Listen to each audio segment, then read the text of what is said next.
Crow. Thank you for tuning in to episode 219 of my weekly radio show, The Infectious Myth. Email me at david.crow@theinfectiousmyth.com. That's Crow with an E. Join the discussion and like us at facebook.com/theinfectiousmyth. Follow us on Twitter and Instagram at infectiousmyth.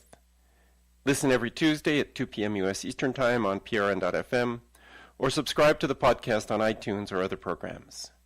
You can listen to any of the last 5 episodes over the phone by dialing the U.S. number 701-719-0990 and following the instructions. Now prn.fm has voicemail, 862-800-6805. And if you leave a message or a question, also leave your name and indicate that the question is for The Infectious Myth. If you dial either of these phone numbers, remember that long-distance charges may apply, especially if you're outside the United States. I don't know that you're a listener until I hear from you, so send me a message letting me know how you stay in touch with the show, what you like about it, what you'd like me to change.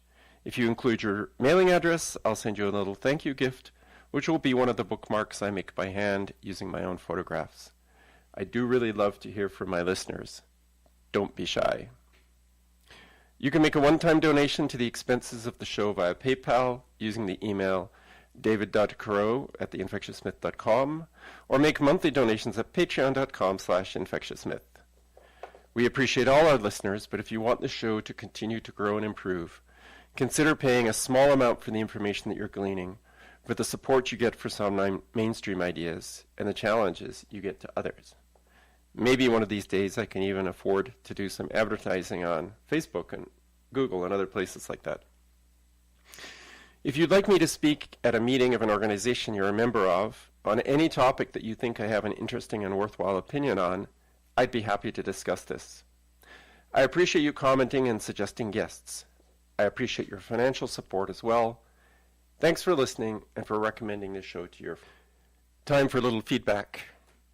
Derek wrote regarding the Jacob Stegenga interview regarding his book Medical Nihilism, commenting, "The many sins of pharma and the FDA."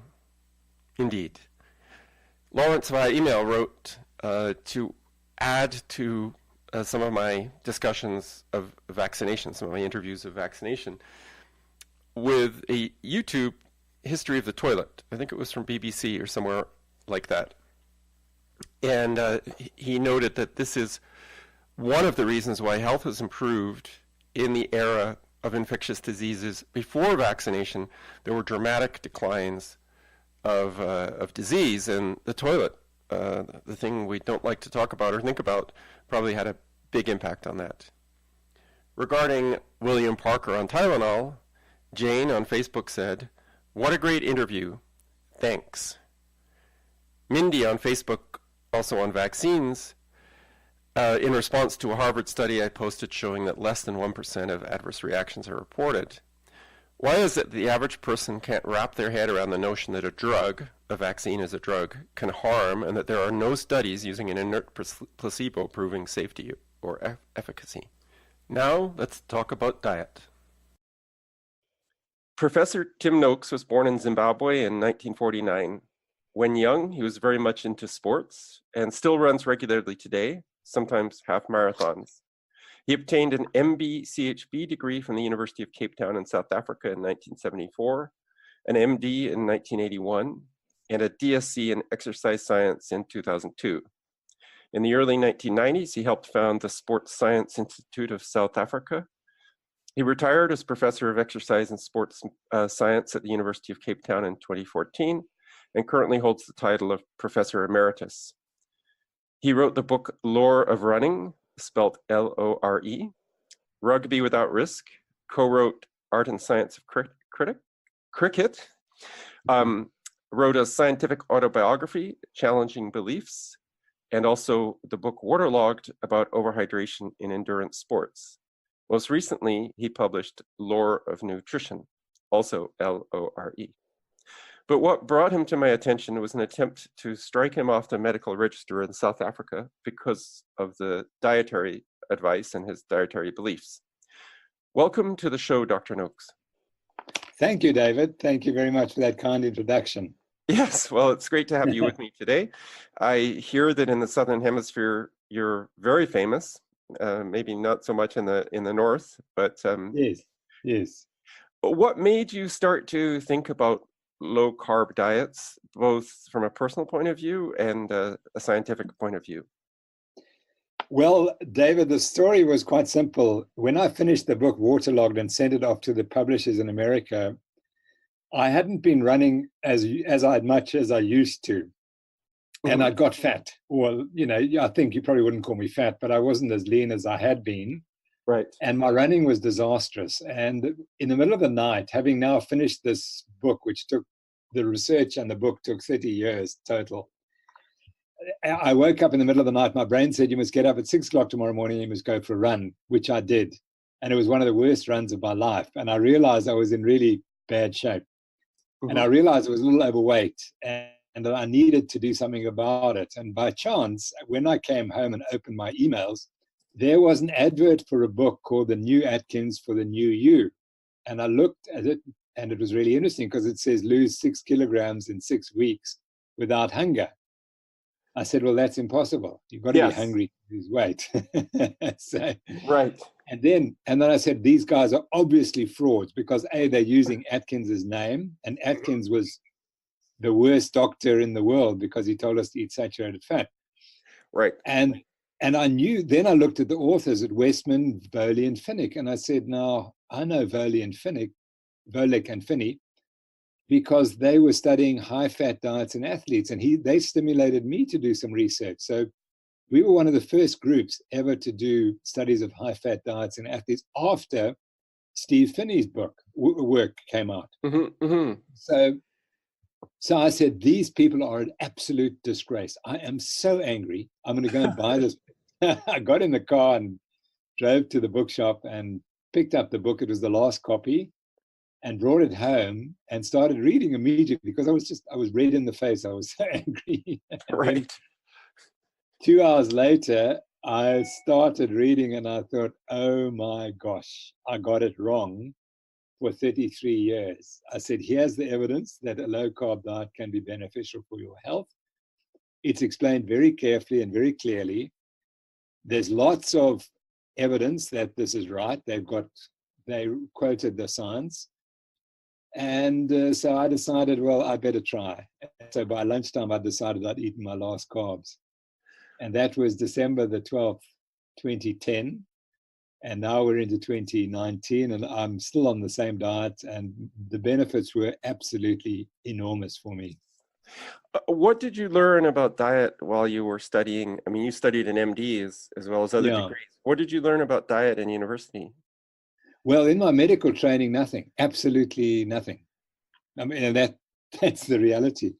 However, in 1976, I started studying for my MD, which is a different than in North America. MD is a PhD in medicine in South Africa. So I started doing my PhD, and I was working with a guy called Professor Lionel Opie, and he was one of the world authorities in cardiology. And he was promoting this low-fat, high-grain diet Hmm. and no margarine and lots of margarine and no saturated fat. So I came home one day and told my wife that the food she was eating was killing me, and we had to start eating margarine. So she said, "Sure, you can eat all the margarine you like, but I'm not stopping eating butter." so, Sensible woman.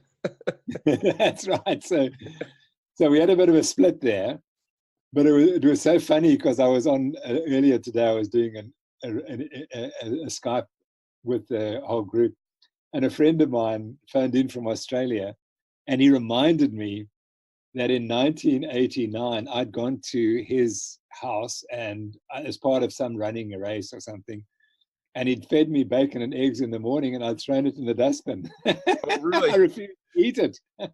So you completely changed your beliefs. You Yeah, had adopted the low fat diet, and then in 2010 you threw that all out the window and changed.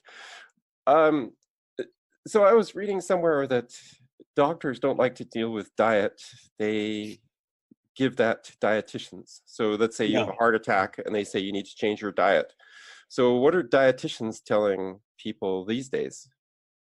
Well, dietitians don't, at least in this country, and I'm speaking only for South Africa because I don't know what happens in North America. But these guys, but I suspect it's similar, that they'd have very little training in physiology and biochemistry. And they taught a rote idea about that you must eat lots of grains. They just follow the dietary guidelines. And they say we're doing evidence-based nutritional advice. And it's all high carbohydrate, it's healthy whole grains and lots of vegetables, lots of fruit, and no saturated fat, no full cream milk, no butter, Right. and lots of vegetable oils. And that was the diet that I followed. And I must just make the point that on that diet, despite running, I ran 70 marathons and ultra marathons during that time. I still got fat. I still got type 2 diabetes, which is astonishing. Yeah, Mm-hmm. yeah, I'm doing exactly what I'm told. I was told this is the diet you're meant to eat. I did it. Again, remember I was told by the professor of cardiology at my university, who traveled the world and was looked up at all over the world. And he told me I must eat that diet. And unfortunately I did. And the consequence 33 years later was I had a diagnosis of type 2 diabetes. I'm glad to say that on this high-fat diet, my diabetes is in remission. It's not cured. I still got diabetes, but at least if you checked me, you wouldn't know that I had diabetes until I started eating carbohydrates, and then the diabetes becomes florid again. Right. So it's in remission, but if you went back to a high carb diet, you'd be diabetic very quickly again, Absolutely. like an active diabetic. Absolutely. And one of the points that my experience has been was that we did some experiments on myself. We were studying post-exercise ketosis in I always get the dates wrong, 1978. And we published a paper in 1980 in the Journal of Physiology called Post-Exercise Ketosis. And there were two of us who did, the main experiments were on two of us. We were both marathon runners. And we were both lean, and we were both running 140 kilometers, about 70, 80 miles a week. And we were racing marathons. We were in the peak of fitness. And we checked our insulins by chance. We had a fasting insulin because of the experiment. It was a metabolic experiment. Now, it's very unusual to have a fasting insulin measured in 1978. Very unusual. And when I go back and look at those data, it turns out my fasting insulin was 5 times the normal value, 5 times the normal when I ate a high carbohydrate diet. It was still 2 times normal when I ate the high fat diet. We happen to do a high fat diet as well. Right. So I was a sitting duck for type 2 diabetes. But the point is, I was healthy as you could be. I was doing all the running, and I was incredibly lean, and yet I was profoundly insulin resistant. And a lot of people confuse it. They think that it's the obesity that causes the problem, the diabetes. It's not. It's this genetic condition of insulin resistance, which we all have to some degree, and some worse than others. And I would just happen to be really bad because I've got this terrible family history of diabetes. My dad died of the condition. And aunt had the condition, and uncle had the condition, and I don't even know about my grandparents. They might all have had the condition as well. So I was a sitting duck, and it's not because I was fat. It was because I was insulin resistant, and I ate this high carbohydrate diet for 33 years or so. Right. So when did you start studying high fat diets in sports medicine in your area? You know, in 1984. That's interesting. Now I'm going to tell you a really funny story. So in 1984, Steve Phinney publishes the first study of high-fat diets in athletes. And he does it because he reads an article, a book, written by one of the famous American explorers who went to the Canadian Arctic to try to find the Franklin expedition. The Franklin expedition was a famous boat trying to find the Northwest Passage.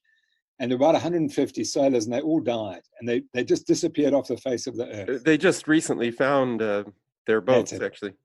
That's correct. Absolutely correct. And it's Canadian, of course. Yes. It's Canadian poverty. I know all about that. So anyway, one of the first guys to actually get far enough north and to find remnants and dead bodies and skeletons and so on, wrote a book of his experience. And there he says, for the first 2 weeks, because he went with the Inuit, Inuit, right? he said, for the first 2 weeks, I could hardly do any exercise, but then I adapted, and then I could keep up with them eating their diet. And so Finney said, gosh, there you have, maybe you can adapt to this diet. And so he did the first study. Now, one of the first people to read that study, by chance, was a lady called Paula Newby-Fraser, who I'd been helping train for the Hawaiian Ironman triathlon. Mm-hmm. And she phoned me and she said, Tim, I've read this work. Do you think I should eat a higher fat diet? I said, it's absolutely logical for the Ironman triathlon. I think you should do it. She then became the greatest triathlete of all time. She won 8 Ironman triathlons, Hawaiian Ironman triathlons. So she won the World Championships 8 times. She won 28 Ironman championships around the globe. Right. And when she retired, she came to me and she said, Tim, the advice you gave me was the most important piece of information I received in my entire career. So I said, hold it, Paula, I never told you to go low carb. She said, doesn't matter, I did. she went low carbs, and I said, well, just eat a little more fat. But of course, I didn't realize that meant you had to cut the carbs. So she interpreted your advice maybe differently than you intended it to be. Exactly, because at that very time, at that very moment, I was writing the law of running, and there it says eat a high carbohydrate diet. Oh, really? Yeah. So is it, can you explain what ketosis is? Because people are talking a lot about the keto diet now, and I'm not entirely sure what ketosis is. Yeah. I'm sure most people aren't. Yeah, so it's interesting because if you go back to 1978, no one did, because what we were researching was a paper written in the 1930s talking about ketosis. And they hadn't worked out really what caused it. And I knew from the low carb diet that we ate before we ran marathons, for 3 days, we'd eat no carbs and we'd become ketotic. And we could tell that because our breath started to smell. And so I was pretty sure that carbs were linked to, low carb diets were linked to ketosis. And that's the experiment we did. And we showed that if we ate a low carbohydrate diet for 3 days, and then we ran for 2 hours in the morning, we could increase our ketones dramatically from about 0.3 units up to 3 units, so that they went up tenfold in 2 hours just by running on this low carb diet. And what's the benefit of higher ketones? Well, it's a marker that you're burning fat and not carbohydrates. Okay. So that's what it really is. But what people are realizing, that ketones actually have a wide range of beneficial effects throughout the body. So what happens then, if you starve yourself or you eat a low carbohydrate diet, the body has to produce something to take the place of burning glucose, because glucose is now not available if you're fasting or eating a low carbohydrate diet. And in the course of evolution, and I don't know how far back which animals first show it, we developed this ability to produce ketones. So as you cut your carbohydrates, the fat cells in the periphery start to release fat, and the fat comes to the liver in more and more higher concentrations, and the liver converts it to these ketone bodies, which are amazing because they're water soluble, so they don't have to be carried with anything, so they can travel very easily, and they can cross the brain, and they can get into the brain, and they can provide energy instead of glucose. But more importantly, they seem to have a regulatory function and also other functions. For example, there's a paper at the American Heart Association this year, or one of the heart associations, showing that ketone bodies can help people get out of heart failure. So it looks like the heart also likes to burn ketones in preference to glucose. So there are all sorts of interesting findings about the value of ketones. But the main point is, if you're ketotic, it shows your body is burning fat rather than carbohydrate. Right. And we believe that that's more beneficial because you've got if you're an athlete, you've got much more fat in the body. So if you're burning fat, you're going to last longer. And secondly, it tells us that your blood insulin concentration is low. And we're beginning to think that the real killer is not cholesterol. It's having a high insulin all the time from eating lots of carbohydrate. Right. But you need carbohydrates to make fat, right? No, you don't. You can, the fat, sorry, let me put it this way. The fat that store in your body is actually from the fat in the diet. So that's what you use. You convert carbohydrate to fat in the liver. That is correct. That's absolutely correct. But the main source of fat in the body is actually fat that you ingest. Okay. So are you saying that you could go on a low or zero carbohydrate diet for an extended period of time, or do you need to sometimes eat carbohydrates? No, the reason and the solution is that you have a liver, and the liver can generate as much carbohydrate as you need once you start carbohydrate depleting yourself. So, and we have published papers on that your glucose control in the bloodstream is perfectly normal in people who are on this diet. Mm-hmm. So the point is that the liver will take up the slack. So if you reduce your carbohydrate intake dramatically, the liver will simply produce enough glucose. But the key is that you just stop using glucose. The muscles no longer use glucose, and the brain reduces its glucose consumption. So you need much less glucose. And that's the way you actually balance it out. You stop using as much glucose so that the liver just continues to put out the same amount of glucose. But sorry, it's more than enough to cover because you've reduced your use.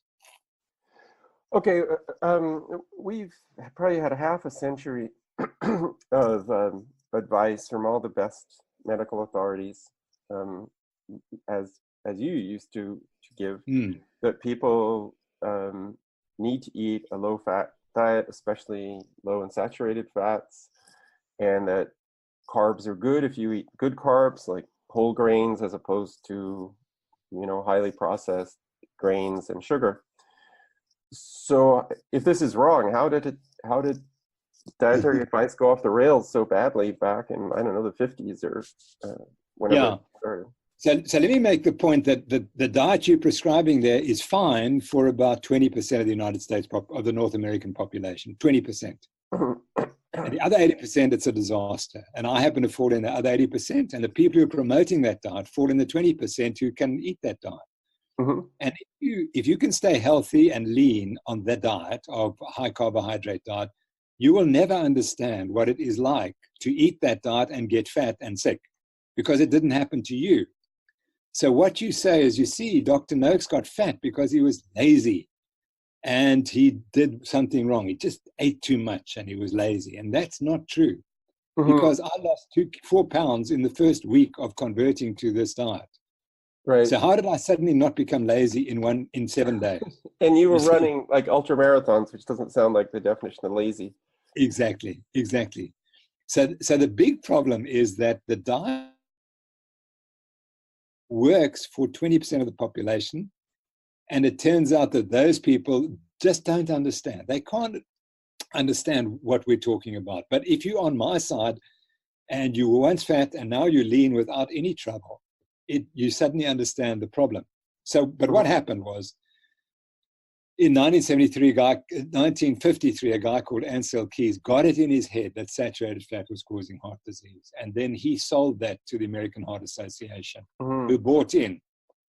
And they said, we must start eating polyunsaturated fats. And it turns out that polyunsaturated fats are so-called vegetable oils. And there were many companies in North America who were pushing vegetable oils. So they jumped on the bandwagon and they funded the American Heart Association, which now had lots of money and was able to push the message out that saturated fat was killing you and you must replace it with vegetable oils. So that went on right through till 1977, when the United States Department of Agriculture, notice, whose responsibility is to sell food, not to make you healthy, produced new guidelines, and they put the grains and cereals and said we must eat 7 to 11 servings each day of grains and cereals. And there was no evidence for that. We actually show that in my most recent book, Law of Nutrition. You can see there was not one strand of evidence. And this experiment, which was take across the world, although of course the North Americans were the first to be exposed to this because their government made the guidelines, the rest of the world followed suit. So it was this global experiment. And it failed, and there was never any evidence that we should change. And the problem is, once you get that far, that governments are behind it, and the top scientists have put their names to it. It's very difficult for anyone to change and to say, gosh, we got it all wrong. And that's where we're in the moment. Right. It seems to me that there's some shift been happening the past few years. Like there was recently an article or paper about how the sugar manufacturers were involved with this low-fat diet craze to try to shift the blame for heart disease from sugar to fat. So that there appears to be some opening. I mean, do you still think there's an iron grip or things? No. The problem is that it turns out the key drivers of the dietary guidelines have been the Seventh-day Adventists, which is astonishing. And a friend of mine, yes, Gary Fetke. So the guidelines became a religion, and that's what drove it. The first dietary guidelines were drawn up actually in 1917, and 8 of the 9 people who drew them up were Seventh-day Adventists. And so they pushed the plant-based diets because they are vegetarian predominantly. And that influence has stayed ever since. So the move towards a plant-based diet. Kellogg, for example, was a Seventh-day Adventist, right? That's correct. Absolutely correct. And so that, and the problem is that the dietary guidelines which are being drawn up today, 2020, there will be a small shift, but the committee has been carefully selected, and it still includes people who are influenced by the Seventh-day Adventists. And so it's still going to be plant-based, and it's still going to say that you can eat a bit more fat, but saturated fat's going to kill you. And why is that? Because saturated fat comes from animals, and animals are bad for us, etc. And there's environmental effects and so on. So there will be a small shift, but it won't be what we need. We need a revolution. What the American Diabetes Association have done is they've acknowledged that the low carbohydrate diet is the best way to treat diabetes. Mm-hmm. And how they got around it, they've said, you see, diabetics are different from normal people, and this is medical therapy. So you can use a low carbohydrate diet for medical therapy if you have a diagnosis of diabetes, but telling the rest of the world to eat a low carbohydrate, that's still not good because that's potentially dangerous and harmful. So they've got around it that way. Oh, okay. Another thing that seems to have shifted is there's a lot more, a vegan diet is a lot more popular. Yeah. And of course, the vegans are utterly opposed to any diet that contains meat. So Correct. The reason seems to be shifting from, a low-fat diet is good for you to a low-fat diet is good for the planet. You're not killing animals. You're not using fertilizers to grow animals, etc. Yeah, we won't talk about fertilizers because that's where the vegan argument falls down completely. But anyway, you're quite right. And what's happened is that Big Food has now got behind the vegan movement because they realize they can make even more money. Because what's happened to them is that the grains people are realizing grains aren't the best for us. So now they're going to hide it with soy. They're going to put the protein for the vegan products is come from soy and lots of vegetable oils and lots of sugar. And highly processed, and they can charge the earth for it. So these so-called fake burgers cost about 4 times the cost of normal meat, which is fantastic for these people because now they're making a product on which the markup is enormous. So they're driving it as well. Do you have information for the people on the health of vegans? Because they say we're way healthier than average people. Well, the only group who are more on the earth and planet than vegans are ex-vegans. So the question is, if it's such a healthy diet, why are there any ex-vegans? You'd think that everyone would want to eat this diet that's making you so healthy. And the reality is it isn't. It's a disaster. It's very difficult to stay healthy on a plant-based diet. And I even contest that those people who claim they're on a vegan diet and claim that they are healthy, if they were properly examined, you might find some really disturbing findings. For example, vitamin B12 deficiency is rampant amongst vegans, and you need B12 for your brain function and to prevent dementia. Mm-hmm. And that if I was a vegan, I would be looking seriously at the issues of dementia, because the first vegans are now approaching 70. Right. And so now those are the ones who, if they're going to get dementia, it's going to appear in this group. Mm-hmm. It's like I belong to the first generation, well, not the first, probably the second generation of people who did an enormous amount of running.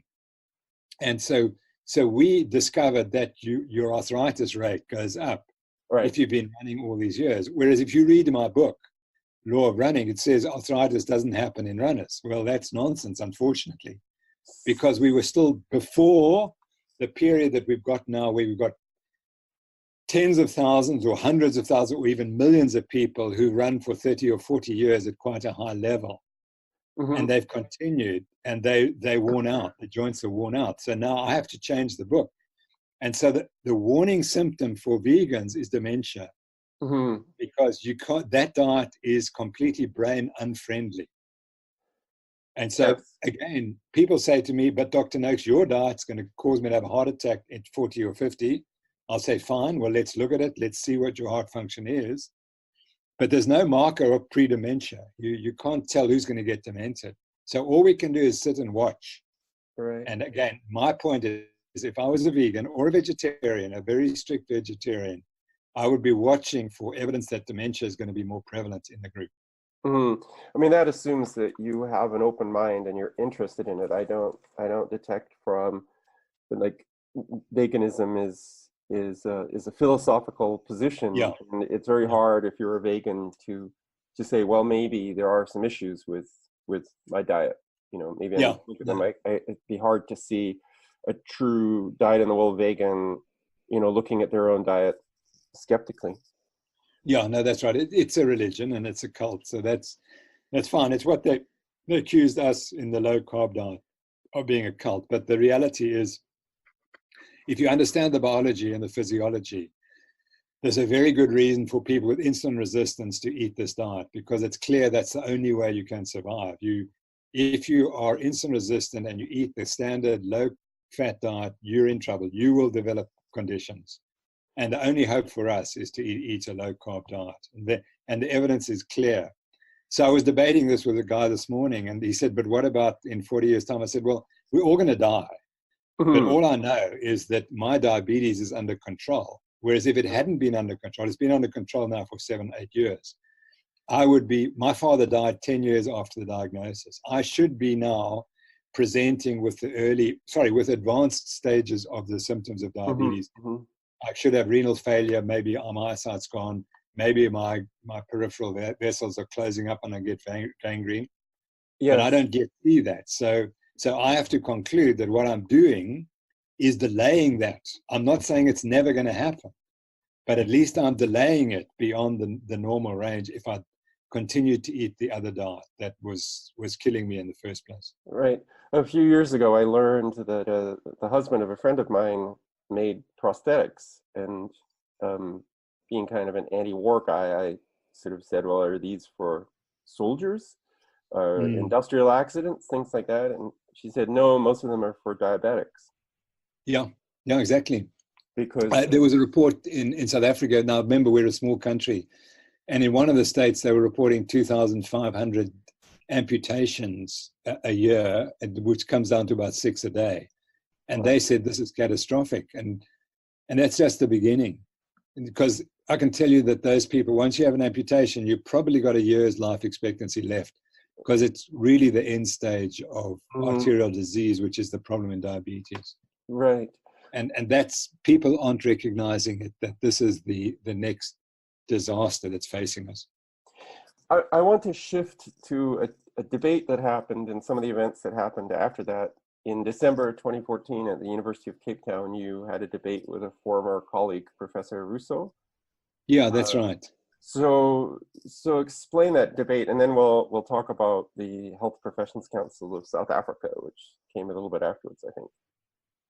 Yeah, so what I didn't know at that time was that I clearly antagonized my whole profession in South Africa, and that they were ganging up on me to try to expose me. And the first problem we did was that I wrote a book called Challenging Beliefs, which you mentioned, and then I described my conversion, and I said how the statin drugs, I said the cholesterol doesn't cause heart disease, and here's the evidence, and the statin drugs don't really help. And that caused a real furor because of I'm quite well known in South Africa. Here was a guy standing up and saying that, standing up against the pharmaceutical industry. Mm-hmm. And so there was a lot of unhappiness going on behind the scenes, and they had to work out a way to silence me. And this was my university was hoping that this debate with Rousseau would shut me up completely. He would publicly humiliate me, Mm-hmm. Mm-hmm. and that would be the end of the debate. So Noakes would be exposed. The problem was I held my own. I didn't win, but in a highly antagonistic group, I managed to present enough science that they couldn't say I'd completely lost the debate. Mm-hmm. And so that was the first thing. That was as you said, that was in 2012. I thought it was 2014. That was 2014. Right. Or maybe you're talking about a different. That was 2012. Okay, 2012. Because then in 2013, I wrote the book Real Meal Revolution. And all I did was I wrote a chapter. And this book then became an incredibly successful seller. It was one of the best-selling books ever in the history of South Africa. And it changed the diet debate because now people would say, but here, look at all this evidence that a low-carbohydrate diet may be very good for you and a low-fat diet may not be healthy. And the dietitians couldn't answer it. And the book sold so much that it impacted, in my view, on the dietetics practice in this country. And so the dietitians decided they had to shut me up as well. So they went to the Health Professionals Council and they said, Noakes is demeaning the profession. We've got to take him out. Mm-hmm. And they were then discussing ways to do it. And then they found my Twitter account and they found this single tweet. And they decided that conflict was evidence for bad conduct by a physician. And so then they charged me with it. Right, but I believe that the tweet was saying that the good first foods for infant weaning are low carb, high fat. That's correct. Fish, chicken, eggs, dairy, and vegetables. And that was correct. Enough to initiate proceedings against you. Yeah. So what happened then, because the whole thing was so corrupted, I didn't get my due process. So what should happen is when a complaint is sent in, mm-hmm. a committee meets, and then the committee calls you in and says, Professor Noakes, we've got this complaint. Can we discuss it? Let's decide what we need to do with it. Mm-hmm. But I was never given that right. Instead, what they did was they said, but actually there's no evidence whether he's right or wrong. Let's go and collect some more evidence. And they involved my own university in it. And the university professors wrote a letter to the local newspaper complaining about how the science I was doing was wrong and what I was promoting was completely wrong and it was damaging the health of all South Africans, and the university completely dissociates itself from me. So that was the one bit of evidence which now went before the committee. And the other bit was a paper that had been being developed by local university people at the University of Stellenbosch, which was a meta-analysis of supposedly low-carbohydrate diets. Mm-hmm. And this was delayed for about a year. They warned us it was coming, but eventually it came out just before I was charged. Mm-hmm. And with those two pieces of information, which I was never allowed to see or contest, I was charged. So the committee completely broke the South African law by charging me without telling me, A, what I was being charged for, and B, here was the evidence, and giving me an opportunity. So obviously I took this very seriously, and fortunately I found the two of the best lawyers in South Africa came on board and they said, we'll defend you for free. So now we had a little bit more money, we could spend it, and we weren't so pressurized to get the trial over as quickly as possible. Mm-hmm. And so we decided we're just going to put the low-carb diet on trial. Not me on trial, the low-carb diet on trial. And we presented 12 days of evidence under cross-examination. I was cross-examined for 3.5 days. Wow. And my expert witnesses were also cross-examined for at least a day. They gave 3 days of testimony. And we presented 6,000 pages of scientific research to support the low-carbohydrate diet. The mm-hmm. prosecution presented one paper. That was their whole evidence base, and it was this meta-analysis, which we subsequently discovered is dubious. There are a whole bunch of errors in it, and which we pointed out in the medical literature. Let's talk about that a little bit because it's interesting. So it's a meta-analysis of low-carb diets, so the kind of diets that you promote. And I assume from the fact it was submitted as evidence that it concludes that there's problems with low-carb diets. Well, there were two problems. The firstly was it was not a low carbohydrate diet. It had nothing to do with the diet I was proposing.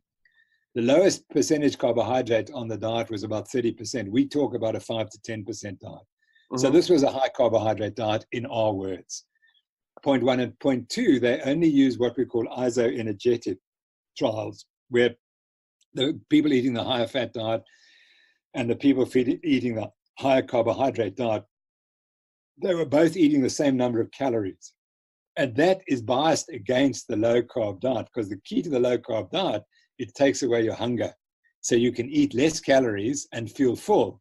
Right. So the whole point about why you lose weight on the low carb diet is because you eat fewer calories, because you're satiated. So they obliterated that benefit. So they looked very selectively at this group of studies. And at the end of the day, there was no difference between the studies in anything, in between the low carb and the so-called high carb diets. There was no difference whatsoever, except for weight loss. And the weight loss was on the verge, almost proving that the low carb diet, which of course to me was a high carb diet, but then the low carb diet, i.e. the diet we were proposing, the weight loss was greater on that diet, and it was almost significant. It was on the borderline significance. And we showed that there were 14 material errors in the way they had drawn up the analysis, particularly for weight loss. Mm-hmm. And if one or two of them were corrected for, the weight loss was greater in the low carb group. So lower carb, not the lower carb. I should have said that, the lower carb group. Yeah. Mm-hmm. So even though they tried to bias it, everything against the lower carbohydrate diet, the lower carbohydrate diet stood its ground and was almost different. And when we redid the analysis, according to what we thought should have been the way the analysis was done, the lower carb diet won. Now, of course, that would have been catastrophic for them, because if that had come out at the time before I was charged, they would have had to say, well, actually, Noakes is right. The lower carbohydrate diet produces more weight loss, so we can't charge him. So that was another approach that they could have taken, and I don't know if they took this. I mean, given that you were talking about infants, people are easily manipulated because everybody wants babies to be healthy, right? So they could have said, it's dangerous in some way. Infants aren't going to grow properly and they aren't going to put on weight, things like that. I mean, did that come up, sort of infant-specific stuff, or was it really general? Yeah, well, that actually was the charge. The charge was that I was promoting, this unconventional diet to a breastfeeding mother, which was all wrong. The charge is completely wrong, as we showed. But you're quite right. But you see, they couldn't produce any evidence because there is no evidence. All the evidence is that if you have children who are being raised on a mainly cereal-based diet, which is what the average South African is. Right. Remember that South Africa is a population of 5 million, and 50 million, and we don't live all in the cities. There are many people living in the rural areas living on maize. That is their basic food. Mm-hmm. And the irony was that the lady who drew up the dietary guidelines for South Africa was the chief witness for the prosecution. And she didn't even know what the dietary guidelines were for children. When we charged her, we said, but you haven't even got guidelines for people between 6 months and 12 months. There's no saying here you must eat a high carbohydrate diet. So she says, no, but why would we need that? Because we know all South Africans eat a high carbohydrate diet. And that was the whole point, because our argument is that if you feed children a high carbohydrate diet between 6 months and 12 months, you're impacting on their future health for life. Mm-hmm. And that's when they need lots of animal protein. And the evidence is abundantly clear. And that's why the guidelines say in every poorer community, the more animal protein that children can eat between the ages of 6 months and 12 months, the better their health, the better their mental development, the better their growth. Everything benefits. So they couldn't argue that because the evidence is absolutely the opposite of what they what they say. And our argument was that what you are doing is you're forcing South Africans to eat a poor diet, a poor person's diet. And that is a disadvantaging a large percentage of South Africans because they're raised on maize when they should be raised on other things. Mm. Let's talk about some details of the keto diet. Perhaps you can describe how it differs from the Atkins diet, which influenced you. People talk about the paleo diet. Apparently in South Africa, a Banting diet is also quite popular, and I believe that also influenced. Yeah. So these are all low carb diets, as far as I know. So Yeah, how do they that's differ? correct. And what is it that you're promoting that's a little bit different than some of these other low carb diets?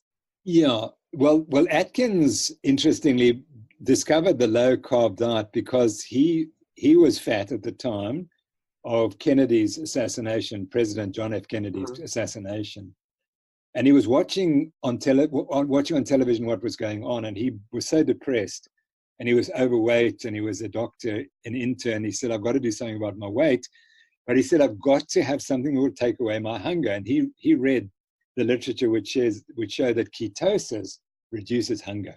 So he said, okay, what's a ketogenic diet? And he found it was a low carb diet. So the Atkins diet was actually ketogenic, but he never used the term. He just became known as the Atkins diet, which then became known as sort of a high saturated fat diet, which is not necessarily the case. And everybody notes that Atkins died of a heart attack. Which he didn't actually. He had heart failure from a viral infection, and he fell and hit his head and died of a brain hemorrhage. That's what he eventually died of. But that, again, the vegan misinformation came out. His wife is on the internet as saying he died from the trauma to his brain. But be that as it may, he was a complex guy, and I don't think he could have made it easier for all of us. Right. But what he did was he funded Westman, Volek, and Finney, who did the research, which showed that the diet works. And without that evidence, I couldn't have won my case because they provided the beginning research showing that this diet is safe. Right. So that's the Atkins diet. The Banting diet is simply a low carbohydrate diet, which we renamed after William Banting, who was the first person to describe the diet in 1862. And what we were trying to make the point is that how can a diet be a fad diet if it was the original obesity-reducing diet in 1862?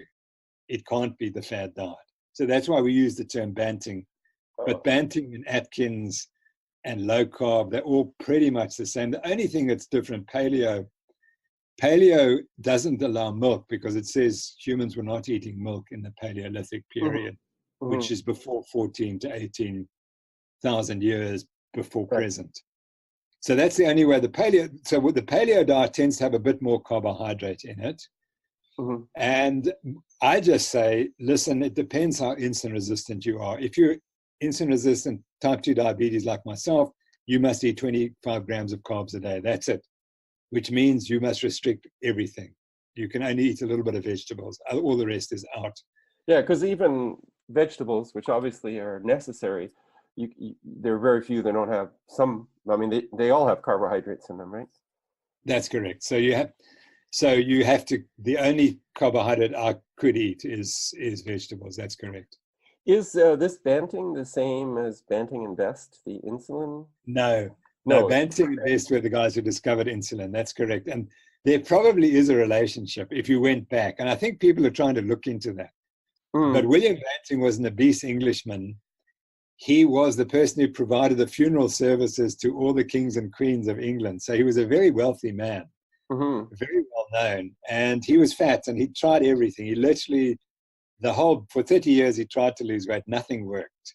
And then all of a sudden he was given a low carb diet and dramatically he lost 40 pounds. And he said that this was the solution. And then he wrote a book. And that book is still available. And it's called Letters on Corpulence. And it's, as I said, you can download it on the internet. And that became the most famous early diet book. And went across to the United States. It went to North America. It went to Europe. And it was a standard treatment for obesity up till about 1950 or so.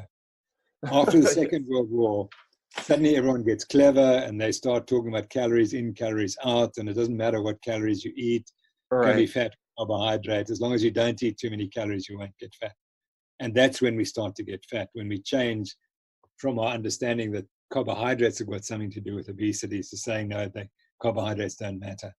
They were health washed. Carbohydrates became health washed after 1950. And then that was part of the problem. On your Twitter feed, which is pretty active, somebody who was a vegan recently said people on the low carb, high fat diet die at a 30% higher rate. Do you know what she's referring to, and why you disagree with that? Well, I assume you do. Well, there's no evidence for that. I mean, that's firstly, how do we identify a population eating low carb diets? Then firstly, step point one. Point two, there's no long-term low carb studies. So for her to make that statement, we need a randomized control trial, which got to go for 20 or 30 years, and that study's not been done. So she can't say that. And it would be finally, very difficult because, like, if you put people on a low carb diet, what would stop them from stopping for a piece of cake every once in a while, right? Like, it'd be very hard to get random people. You know, some people who are on the high carb arm might decide that it's not working for them. So it'd be very difficult to keep people on a diet for that long. No, that's precisely, and you'll always revert back to what the standard diet is, and that's one of the problems, because I get information from people on this diet and they tell me they've lost 200 pounds on it, 100 pounds. One guy lost 160 pounds in 28 weeks. I mean, it's just astonishing.